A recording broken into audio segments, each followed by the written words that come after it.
వచ్చేళ్ళే, మళ్ళీ ఇప్పుడు అరిసామనుకోండి ఏదో ఒకటి అంటాడు. సించాన్, ఏంటమ్మా ఈరోజు ఎంత హుషారుగా ఉన్నావు స్కూల్కి వెళ్ళడానికి? నేనెందుకు భయపడతాను? నువ్వు వస్తావు కదా, క్లాస్ కు వచ్చి లతా మిస్ కి మొత్తం అంతా చెప్తావు. ఏం లిఖిత్ మామా, ఈ రోజు ఎక్కడికో వెళ్తున్నట్టుకున్నావు కదా.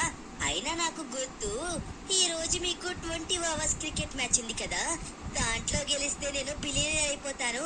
ఎందుకంటే ఇది లాస్ ఏంటోస్ లో ఉన్న అందరికంటే ఎంతో డబ్బున్న వాళ్ళతో మ్యాచ్ అని చెప్పేసి అన్నావు. అంటే ఒకవేళ ఈ మ్యాచ్ గనుక మీరు గెలిస్తే లాస్ శాంటోస్ లో ఉన్న వాళ్ళకంటే మీరు ఎంతో డబ్బున్న వాళ్ళు అయిపోతారు. అంతే కదా నువ్వు అనేది. కానీ నాకు ఎందుకు నమ్మకం లేదు.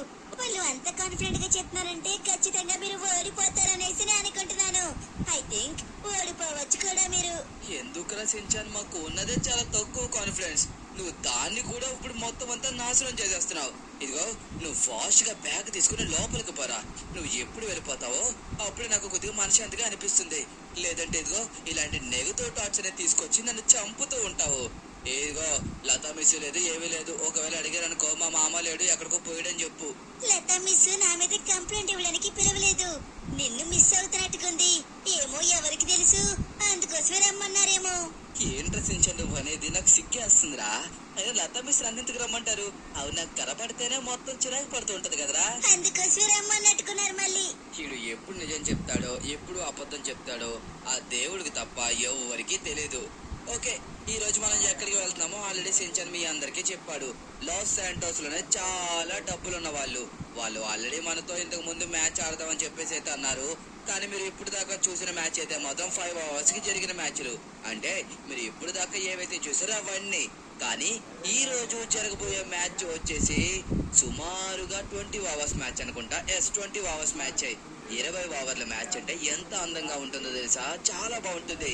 అంటే బ్యాట్స్మెన్స్ ఆడడానికి చాలా టైం ఉంటుంది, పైగా ఎక్కువ బాల్ ఉంటుంది కాబట్టి ఎక్కువ రన్స్ కూడా కొట్టచ్చు. ఓకే, మనమైతే కనుక ఇప్పుడు ఫుట్బాల్ స్టేడియం దగ్గరికి వెళ్ళాలి. ఎందుకంటే వీళ్ళు క్రికెట్ మ్యాచ్ అయితే అక్కడే సెట్ చేశారంట. పదండి వెళ్దాం. ఓకే, ఫైనల్లీ మనమైతే వచ్చేసాము స్టేడియం దగ్గరికి. అయితే ఇక్కడే మెక్డొనాల్డ్స్ కూడా ఉంటుంది. ఒకవేళ మ్యాచ్ గెలిచామనుకోండి, తర్వాత ఇక్కడికి వచ్చి మంచిగా మెక్డొనాల్డ్స్ లో బర్గర్లు తినేసి వెళ్ళిపోతాము. ఓకే గాయ్స్, ఫైనల్లీ మనమైతే స్టేడియం దగ్గరికి అయితే వచ్చేసాము. కానీ ఇక్కడ ఏదైనా చిన్న వంతెన కడితే బాగుండేమో అనిపిస్తుంది. మన వాళ్ళందరూ ఆల్రెడీ వచ్చేసారంట. ఇప్పటిదాకా అదే డిస్కషన్ అని చెప్పేసి అంటున్నాడు. ఓకే, వీళ్ళందరూ కార్లు బ్యాక్ సైడ్ పార్క్ చేసుకున్నట్టుకున్నారు. మ్యాచ్ ఎలాగో ఇంకొద్ది సేపట్లో మొదలవుతుంది కాబట్టి మనం బేగా వెళ్ళడం మంచిది. అమ్మయ్యా, ఫైనల్లీ వచ్చేసాము. అదిగోండి, iron man, Hulk, spider man ఇంకా ఫ్లాష్ వీళ్ళందరూ మన కోసం ఎదురు చూస్తున్నారు. దీనికి మనమే కదా మెయిన్ ప్లేయర్. మనం లేకపోతే ఎలా కుదురుతుంది? ఓకే ఓకే, ఇంక మొదలు పెట్టండి. ఏంటి సంగతి? నాకు తెలుసురా, మీకు లాంటి లో క్లాస్ గాలికి అసలు టైం పంచువాలిటీ మెయింటైన్ చేయడమే రాదు. ఇదిగో ఇక్కడ చూడండి, ఒకవేళ మీరందరూ గెలిచారనుకోండి, ఇక్కడ ఉన్న 3 కార్లతో పాటు $1 బిలియన్ కూడా మీకు ఇస్తాము. ఒకవేళ మేము కనుక గెలిచామంటే మీ దగ్గర ఉన్నది మొత్తం మేము తీసేసుకుంటాము. జాగ్రత్తగా ఆలోచించండి. మాతో మ్యాచ్ ఆడాలంటే అంత సులభమైన విషయం కాదు. ఈ కార్లు చూసి మీరు బాగా ఆడాలి అనుకుంటారేమో, కానీ ఖచ్చితంగా అది కుదరదు. మీరు కూడా మంచి కార్లు తెచ్చారే. అయినా మీరు కూడా ఈ మధ్యన కొంటున్నారు కదా కార్లు, అవే నా తీసుకొచ్చింది. నీ దగ్గర ఉన్నంత డబ్బు మా దగ్గర లేకపోవచ్చు, కానీ ఒక్కటి గుర్తుపెట్టుకో, మా దగ్గర కూడా సూపర్ కార్లు ఉన్నాయి. మేము కూడా మా దగ్గర ఉన్న డబ్బులతోటి మంచి సూపర్ కార్లు కొన్నాము. ఒకవేళ మీరు కనుక గెలిస్తే మేము ఎంతో కష్టపడి కొనుక్కున్న కార్లు మీకు ఇచ్చేస్తాము. ఎందుకంటే మాకు ఫ్రీగా ఆడడం చేత కాదు, అర్థమవుతుందా? ఏదో మీరు పెద్ద వంతుల్లాగా మాట్లాడుతున్నారు. మీకు మ్యాచ్ అయిన తర్వాత చెప్తారు. మీరు ఈ కార్లు పెట్టి కూడా వేస్ట్. ఎందుకంటే ఎలాగో మ్యాచ్ గెలిచింది మేమే కదా. ఈ కాన్ఫిడెన్స్ నాకు బాగా నచ్చింది ఐరన్ మ్యాన్. కాకపోతే మీరు ఇచ్చిన కార్లు మేము తీసుకోము. మీకు లాంటి లో క్లాస్ కార్లు ఇచ్చిన కార్లు మేమెందుకు తీసుకుంటాం చెప్పు? అప్పుడు మాకేం వాల్యూ ఉంటుంది? ఇప్పుడు మేము ఇచ్చే కార్లు మీరు ఎందుకు తీసుకుంటారో తెలుసా? మా దగ్గర డబ్బు ఉంది కాబట్టి. అరే వీళ్ళు ఇస్తున్నారు, మనం తీసేసుకుందాము, మనమే కదా మ్యాచ్ గెలిచామనేసి మీరే బాగా అల్లల్లాడిపోతూ ఉంటారు. మీరు చూపించిన లో క్లాస్ కార్లు తీసుకోవడానికి మేము సిద్ధంగా లేవు, అర్థమవుతుందా? అయినా నీకు మళ్ళీ మళ్ళీ చెప్తున్నాను, ఇంకొకసారి లో క్లాస్ అన్న మాట వచ్చిందనుకో నీ ముక్కు పగులుతుంది, అర్థమైందా?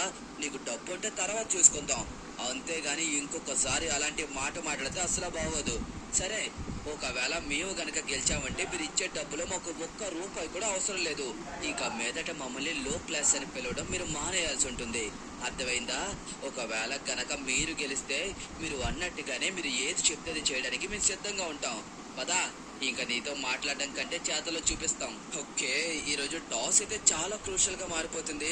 ఒకవేళ నేను గనక గెలిస్తే ఖచ్చితంగా బ్యాటింగ్ తీసుకుందామని అనుకుంటున్నాను. ఇది మంచి బ్యాటింగ్ ట్రాక్ కాబట్టి మనం మంచి టార్గెట్ పెడితే ఖచ్చితంగా చేసింగ్ చేయడానికి స్ట్రగుల్ అవుతారు.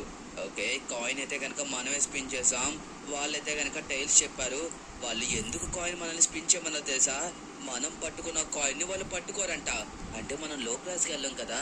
ఓకే, వాళ్ళైతే బ్యాటింగ్ ని చూస్ చేసుకున్నారు. మనం ఏదైతే అనుకున్నామో అదే వాళ్ళు కూడా తీసుకున్నారు. ఓకే గాయ్స్, సూపర్ లక్ అబ్బా, perfect. Team with Dhoni, made by Dhoni. Start చేసావా? ధోని మీరు మనం ఏదైతే అనుకున్నామో అదే వాళ్ళు కూడా తీసుకున్నారు. ఓకే గాయ్స్, ఈ మ్యాచ్ మనకి చాలా క్రూషియల్. ఇది డబ్బు కోసమో కారు కోసమో కాదు, మనకి జరిగిన అవమానాలకి. ఇక మీదట మనల్ని వీళ్ళు ఒక్క మాట కూడా అనకూడదంటే ఖచ్చితంగా వీళ్ళకి మనం సరైన గుణపాఠం చెప్పాలి. ఓకే, మన బౌలర్ మొదటి బాల్ అయితే వేశాడు. మొదటి బాల్ వైడ్ తో మొదలు పెట్టాడు. స్పైడీ ఏం పర్వాలేదు, వైడ్ వెళ్ళినా పర్లేదు, బట్ కానీ మనమైతే స్కోర్ ని కంట్రోల్ చేయాలి. వీళ్ళనంత వరకు ఎక్కువ స్కోర్ ఇవ్వకుండా ఉంటే సరిపోతుంది. ఓకే, మంచిగా అయితే కనుక ఆపాడు. నిజంగా బాల్ అయితే కనుక 4 కి వెళ్ళిపోయింది, కానీ బాగా స్టాప్ చేసాం. ఓకే, ఇప్పుడు మూడో బాల్ వేయడానికి సిద్ధంగా ఉన్నాడు. అంటే ఒక బాల్ వైడ్ వెళ్ళింది కదా. ఎస్, మనం సింగిల్స్ కూడా అంత సులభంగా వదలకూడదు గాయస్. నేనైతే ఫిక్స్ అయిపోయాను ఈ మ్యాచ్ ని ఎలాగన్నా గెలవాలనేసి. ప్రస్తుతానికి నేనైతే గనక లెఫ్ట్ హ్యాండ్ బ్యాటింగ్ అయితే చేస్తున్నాను. ఎందుకంటే లెఫ్ట్ హ్యాండ్ చాలా పవర్ ఉంటుంది కదా. ఇంతకు ముందంతా రైట్ హ్యాండే, కానీ వీళ్ళు ఎప్పుడైతే ఆ మాట అన్నారో అప్పటి నుంచి లెఫ్ట్ హ్యాండ్ చేయాలని డిసైడ్ అయిపోయాను. లెఫ్ట్ హ్యాండ్ కి చాలా పవర్ ఉంటుంది. ఆ బ్యాటింగ్ నేర్చుకొని నేను చాలా సంవత్సరాలు అయింది, బట్ కాకపోతే ఇప్పుడు దాకా ఆడలేదు. మొదటిసారి నేను ఈ మ్యాచ్ లోనే లెఫ్ట్ హ్యాండ్ బ్యాటింగ్ అయితే చేయబోతున్నాను. కాబట్టి మీరు ఎవ్వరు మిస్ అవ్వకుండా చూడండి ఏ విధంగా చేస్తామో అనేది. ఓకేనా? ఓకే, ప్రస్తుతానికి మన బౌలర్ అయితే మాత్రం సూపర్ గా బాల్ చేస్తున్నాడు. స్పైడర్ మ్యాన్ అయితే మాత్రం స్పైడీ కమాన్ కమాన్ కమాన్, ఇంకొక 2 బాల్ ఉన్నాయి. వైడ్ వెళ్ళినా పర్లేదు, వాళ్ళు మాత్రం సింగిల్ తీయకూడదు. Crazy ball Spidey, crazy ball. నిజంగా మంచి బాల్ అయితే కనుక వేశాడు.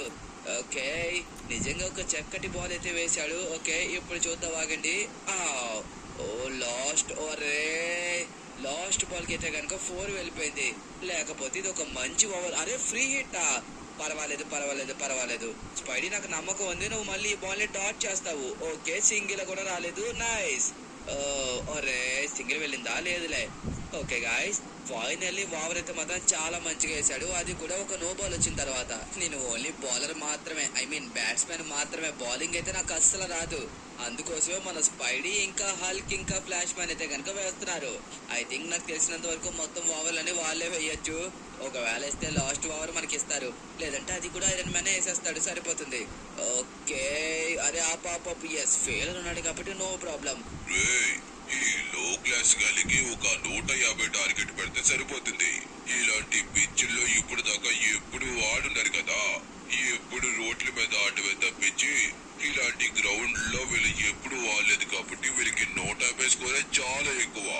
ఖచ్చితంగా చూడు, వీళ్ళైతే మాత్రం ఆ స్కోర్ ని కొట్టడానికి ఎంతలా గించుకుంటారో అది లెక్క. చూసారా ఎలాగాడేమో. ఖచ్చితంగా ఈ రోజు అయితే మాత్రం ఒక 150+ కొట్టామంటే వీళ్ళకి 150 కూడా వేస్టేరా. 100కి ఆల్అౌట్ అయిపోయే వాళ్ళకి 150 కొట్టకూడదు.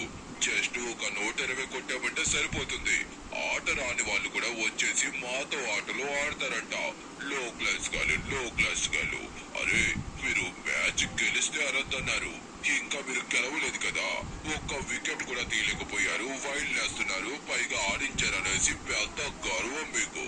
అరే, మీకు చెప్తాను 150+ టార్గెట్ రానే, అప్పుడు చూపిస్తాను. అరే, ఒక్క బాల్. అరే, ఇదిగోండి, చెప్పాను కదా వీళ్ళకి బాగా కోపం ఎక్కువ.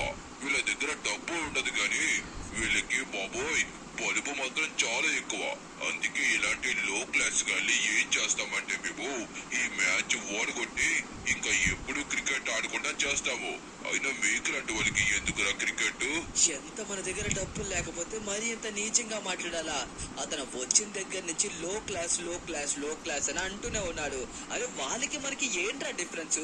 వాళ్ళ దగ్గర డబ్బు ఉంది, మన దగ్గర డబ్బు లేదు. డబ్బు లేనంత మాత్రాన ఒక మనిషి మరి ఇంత దారుణం అయిపోతాడా? నిజంగా ఎక్స్పెక్ట్ చేయలేదు ఇంత దారుణంగా మాట్లాడతారనేసి.